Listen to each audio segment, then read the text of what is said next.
Welcome back to the channel. In this video, I'm going to tackle the question of which light source is best. Natural light, constant light, or flash. I'll show you examples of all three, I'll talk you through my decisions, and at the end, I'll try and give you an idea of which one you should be trying to use. Now, I remember hearing about a conversation between two photographers about a beautifully lit picture one of them had taken, and the viewer said, "How's that lit?" And the photographer answered, "Just available light." The viewer said, "Wow, really? Available light? Looks like it was lit with flash." And the photographer said, "Yeah, ProPhoto was available."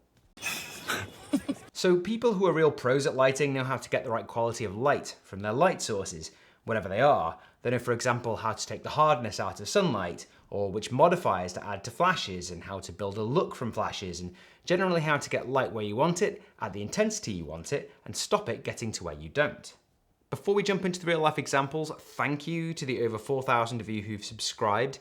I'm also online at philtragan.com and I'm on Instagram at philtraganphoto. So please subscribe to me here on YouTube, give us a like, whatever you feel like really. Now, a majorly important component of shoots is consistency across your set. So if you're going to rank natural light for consistency, well, your main issue is the sun crossing the sky and passing behind clouds. You'll still have your light, but the color and intensity will change. Pretty common in Manchester. This glorious looking shot of avocado on toast is actually all natural light with a gold reflector off to one side to soften the shadows from the hard sun and chuck in some warm glow. But with our great British weather, we had to check our weather windows, so when the sun goes behind a cloud, the exposure and that warm glow goes with it. So natural light is great, and this picture is just gorgeous, I think, but you're at the mercy of the elements. If the sun goes away forever, you'll lose a consistent look and color across your shots. And that's exactly why people choose forms of light they can control, like flash and constant light. On the same shoot as above, I had to light a breakfast menu, so broad sunlight, or whatever will pass for that, is the right sort of look. But in the same 3-hour period, I'm also shooting content for an evening menu, and my client wants an evening look, so I can't shoot that in available light if the available light doesn't match the mood. Evening light has a softer, warmer quality to it than daylight. It doesn't need to literally be evening light, it just needs to have the feel of evening light. And if I start shooting it by the window and using a gold reflector, it's not going to have that feel. So in this picture of a dessert, the first thing I did was to pick a spot where no strong light from the window was hitting my backdrop. Why? So I could light it myself. In this case with the ProPhoto B10 with the grid on the front to give it the feel of a small light source, something more like a lamp, and an orange gel over the front to give it that right color, give it more of a nighttime feel. So it's subtle, but it's there in the picture. The dessert itself was lit with a Beauty Edition grid to narrow the light and give it a more artificially lit feel. And I'm f4, ISO 200 and a 320th of a second here, so there's almost no ambient light working on this shot. The amazing thing about flash nowadays is that you can cram 250 watts of flash into something this size. So it's low profile, battery powered, and there's no trailing wires. It also only fires out light for the 2,000th of a second you need it, so that battery can last a whole shoot.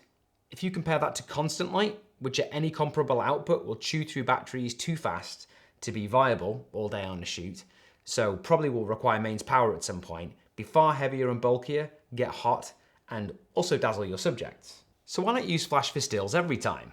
Well, what if you're on a job where you're shooting both stills and video, and the location is a small, dark, atmospheric bar with no space for big setups? I had this exact problem on one job, and I knew I'd be hard-pressed to bring one complete lighting system of any kind, let alone two.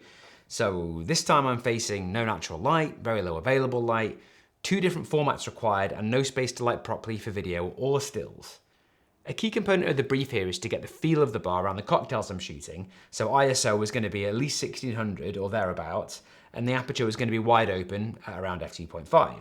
I knew in advance that my usual aperture light, which is actually the one that I light this video with, would completely flood the scene, and flash would be even worse, even at the lowest power settings, so I elected to bring just one tiny light with me, which is this Kenro tube light, which costs about 80 quid. It's quite amazing because it's surprisingly powerful and you can adjust the color temperature of the light. So the white balance inside the bar was around 3400 Kelvin, so I just changed the settings on this little light to match. I used the bar's cocktail menus to create interesting shapes and cutting the light to frame the drinks. Okay, so why not light all my stills with a tiny Kenro tube light? For a start, against the power of the sun, it couldn't do a damn thing. It's a comparatively weak light with a fairly short throw, which is exactly why it worked for this last shoot. It did the job the other 2 solutions couldn't. I doubt I'll be using this little tube for many jobs, but it's certainly got its uses. For portability, durability, and consistency of look, I'll probably always prefer creating my looks with flash, but you never know. Hope you enjoyed that video and found it useful. Catch you next time.